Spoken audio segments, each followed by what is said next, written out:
Hello friends, स्वागत है आप सबका आपके अपने चैनल वेद एकेडमी में। आज की वीडियो में हम 12th जनरल इंग्लिश चैप्टर 4 की स्टडी करने वाले हैं। अगर आपने अभी तक हमारा चैनल सब्सक्राइब नहीं किया है तो आपसे छोटी सी रिक्वेस्ट है कि चैनल सब्सक्राइब ज़रूर करें, ताकि हम जब भी न्यू वीडियो अपलोड करें उसका नोटिफिकेशन आप तक सबसे पहले पहुँचे। तो हमारा चैप्टर 4 है अ वंडरफुल वर्ल्ड, अद्भुत संसार। इसके सारे इंपॉर्टेंट क्वेश्चन आंसर हम स्टडी कर लेते हैं। तो पहला हमारा क्वेश्चन है, what is the attire of the earth. Attire यहाँ पर एक वर्ड यूज़ हुआ है, इसका मतलब होता है वेशभूषा। तो पृथ्वी की वेशभूषा क्या है, इसका आंसर हमारा हो जाएगा the earth is beautifully dressed in green grass and wonderful water curled around. एक वर्ड यहाँ पर कर्ड यूज़ हुआ है, इसका मतलब होता है लहरदार।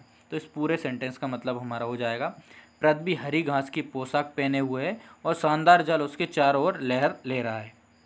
The earth is beautifully dressed in green grass and wonderful water curled around.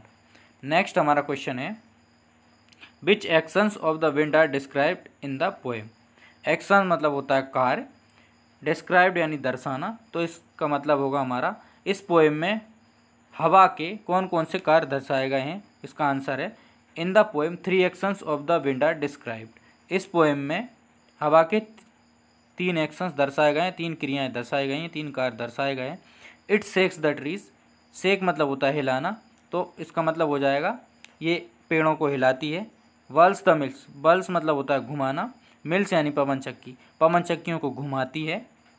And talk to itself on tops of the hills, यानी कि खुद से ही बातें करती है जब पहाड़ियों की चोटी पर होती है। तो पहला है हमारा इट शेक्स द ट्रीज, दूसरा है whirls the mills and talk to itself on the tops of the hills. ये हमारा थर्ड इसका एक्शन है। नेक्स्ट हमारा क्वेश्चन है, why does the poet regard earth a friend.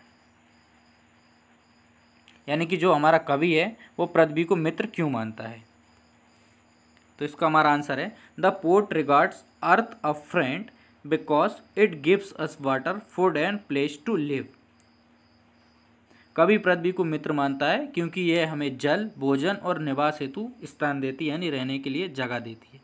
तो the poet regard earth a friend because it gives us water, food and place to live. Next हमारा question है, what does make the poet tremble. Tremble means होता है कपकपा देना। तो कवि को कौन सी बात कपकपा देती है। तो द इमेंस, इमेंस मतलब होता है विशालतम। Immense size of the earth makes the poet tremble. Immense size यानी कि पृथ्वी का विशाल रूप कवि को कपकपा देता है। When he finds himself so small in front of it, जब वह अपने आप को उस विशालतम साइज के आगे बहुत तुच्छ समझता है। तो इसका हमारा आंसर था the immense size of the earth makes the poet tremble when he finds himself so small in front of it. कवि को पृथ्वी का विशालतम रूप कपकपा देता है क्योंकि जब वह उस विशालतम रूप के आगे खुद को बहुत छोटा समझता है।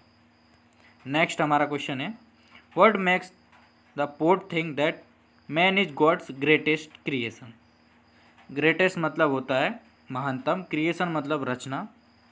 तो क्या चीज़ कवि को यह सोचने को मजबूर कर देती है कि वह ईश्वर की महानतम रचना है। तो इसका आंसर हमारा हो जाएगा मैंस कैपेसिटी। कैपेसिटी मतलब होता है क्षमता। Man's capacity of love and think makes the poet think that he is the greatest creation of God. यानी कि मनुष्य की प्रेम व चिंतन करने की क्षमता कवि को यह सोचने पर मजबूर कर देती है कि वह ईश्वर की सर्वश्रेष्ठ रचना है। कैपेसिटी मतलब क्षमता, ग्रेटेस्ट यानी महानतम, क्रिएशन यानी रचना। तो जो मनुष्य की प्रेम और चिंतन करने की क्षमता होती है वो कवि को यह सोचने पर मजबूर कर देती है कि वह ईश्वर की सर्वश्रेष्ठ रचना है। आई होप आपको ये वीडियो पसंद आई होगी। एंड तक हमारे साथ बने रहने के लिए धन्यवाद।